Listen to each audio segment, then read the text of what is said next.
Hello dear all friends, তোমাদের সাথে দেখা হচ্ছে আমার বান্টিস ক্রিয়েশন চ্যানেলে। তা তোমরা পরীক্ষা দিতে যাচ্ছ, পরীক্ষা দেবার আগে কয়েকটা শূন্যস্থান দেখে নাও, হুবহু কমন আসার মতন। তো চলো বন্ধুরা, আজকে আর দেরি না করে আমাদের শূন্যস্থান পর্ব শুরু করি। প্রথম প্রশ্ন দেখো, যদি এরকম দেওয়া থাকে সুদের হার মোট সুদ অপরিবর্তিত থাকলে আসল সময়ের কি হবে, এখানে ড্যাশ আছে, ঠিক আছে। সুদের হার মোট সুদ অপরিবর্তিত থাকলে আসল সময়ের সঙ্গে কি হবে বন্ধুরা? ব্যস্তানুপাতিক, ঠিক আছে, বিপরীত হবে।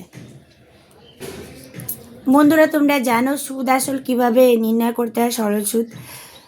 তো তোমরা সেই মতো পরীক্ষাতে দেখে নিবে। সরল সুদের যদি কোনো প্রশ্ন থাকে তাহলে অল্প একটু রাফে যদি তোমরা করে নাও সরল সুদটা PRT/100 করে, তা তোমরা অটোমেটিক পেয়ে যাবে এর উত্তর কী, ঠিক আছে।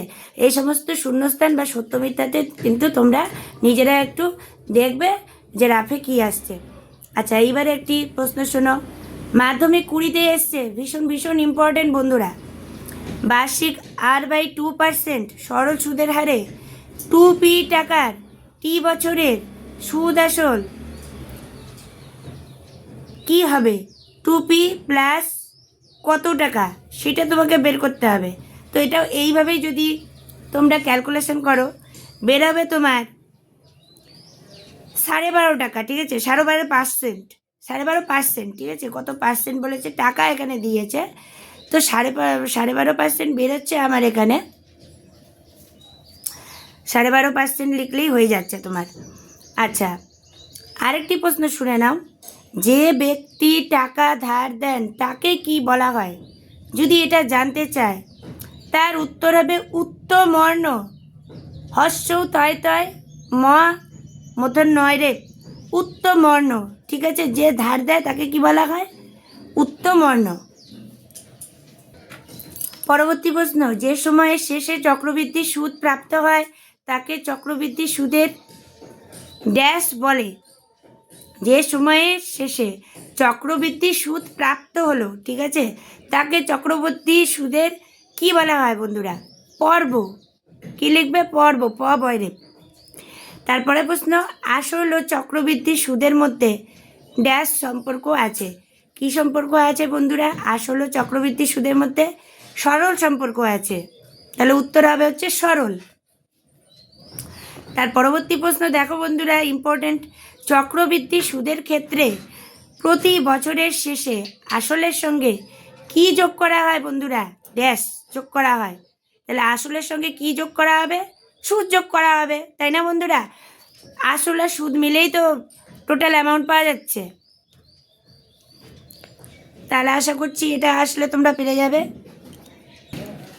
আরেকটি প্রশ্ন দেখে নাও বন্ধুরা, খুবই ইম্পর্টেন্ট, আসল বা মূলধন এবং কোনো নির্দিষ্ট সময় চক্রবৃদ্ধি সুদের সমষ্টিকে ড্যাশ বলে। এই প্রশ্নটি এসেছিল মাধ্যমিক 24-এ।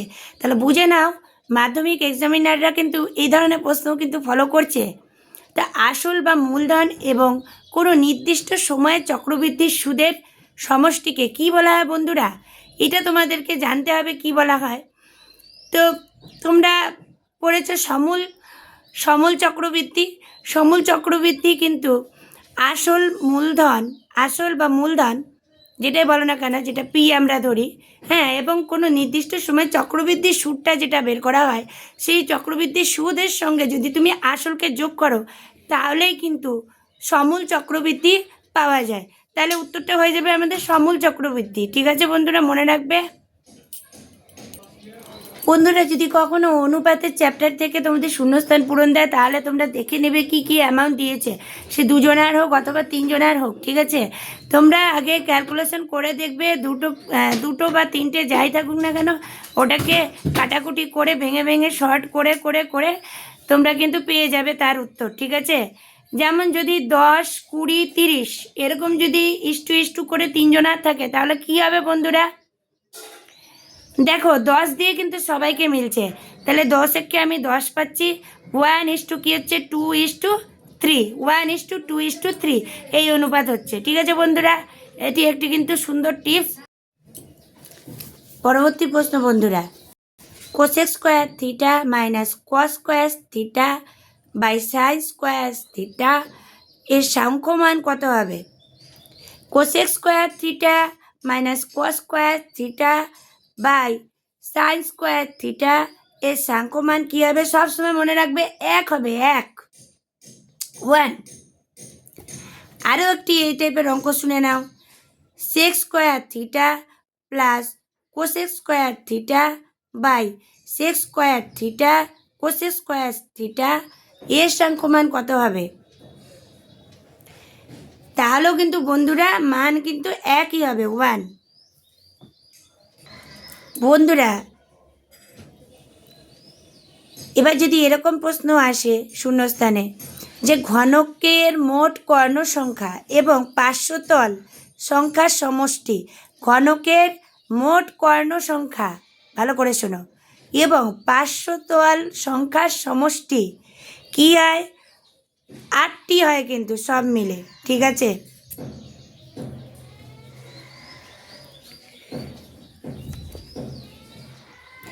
ঘনকের সমগ্র তলের অর্ধেক তার কর্ণের ড্যাশ সঙ্গে সমান হয়। কার সঙ্গে সমান হয়? বর্গের সঙ্গে সমান হয় ঘনক।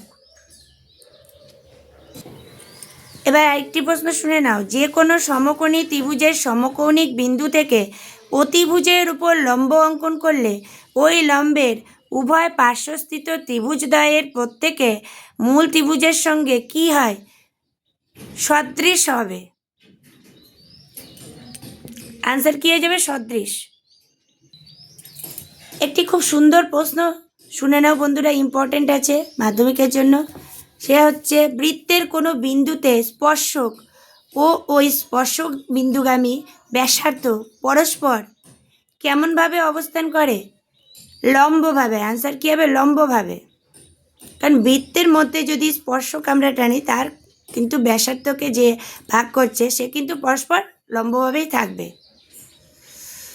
আচ্ছা, কোনো বৃত্তের একটি ব্যাসের দুই প্রান্তে অঙ্কিত স্পর্শকগুলি পরস্পর কী হয়? কোনো বৃত্তের মধ্যে একটি ব্যাসের দুই প্রান্তে অঙ্কিত স্পর্শকগুলি কী হবে?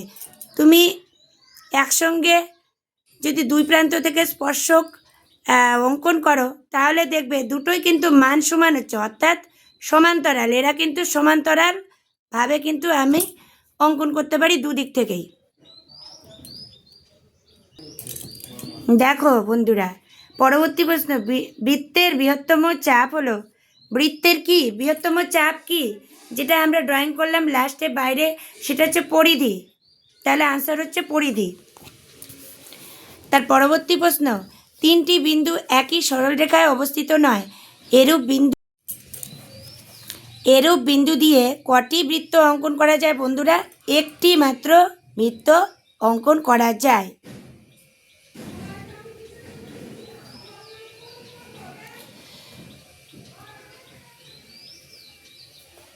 কোনো বৃত্তের সমান জ্যাগুলির মধ্যবিন্দুর সঞ্চারপথ একটি কী হয়?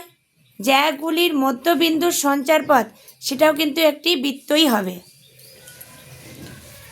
যদি আসে বন্ধুরা, দুটি সমান দৈর্ঘ্যের বৃত্তচাপ ও জ্যা দ্বারা ছেদিত বৃত্তাংশ দুটি পরস্পর কী হবে? সমান হবে বন্ধুরা। আমাদের আজকের এই এপিসোড থেকে লাস্ট কোশ্চেন। তার আগে বন্ধুরা, যদি ভিডিওটি ভালো লেগে থাকে অবশ্যই লাইক কমেন্ট করে আমাকে জানাতে ভুলো না, আর বন্ধুদের সঙ্গে শেয়ার করে দিবে বেশি বেশি করে। আর পরবর্তী তোমাদের যে সাবজেক্টগুলো পরীক্ষা বাকি সেগুলোর জন্য চোখ রাখো আমাদের এই চ্যানেলে বান্টিস ক্রিয়েশনে। সবার আগে সাবস্ক্রাইব করে অল বাটনে প্রেস করো সবার প্রথমে নোটিফিকেশান পাওয়ার জন্য। তো বন্ধুরা, পরবর্তী লাস্ট আজকের প্রশ্ন হচ্ছে 5√11 এটি একটি মূলদ না অমূলদ সংখ্যা? এটা কিন্তু শূন্যস্থানে আসতেই পারে। তোমরা নিশ্চয়ই জানো 5√11 একটি কিন্তু অমূলদ সংখ্যাই হবে। ঠিক আছে বন্ধুরা, আজকের এপিসোড এটুকুই। ভালো লাগলে অবশ্যই জানাতে ভুলো না। সবাই ভালো করে পরীক্ষা দাও। সকলকে জানে গুড উইশেস।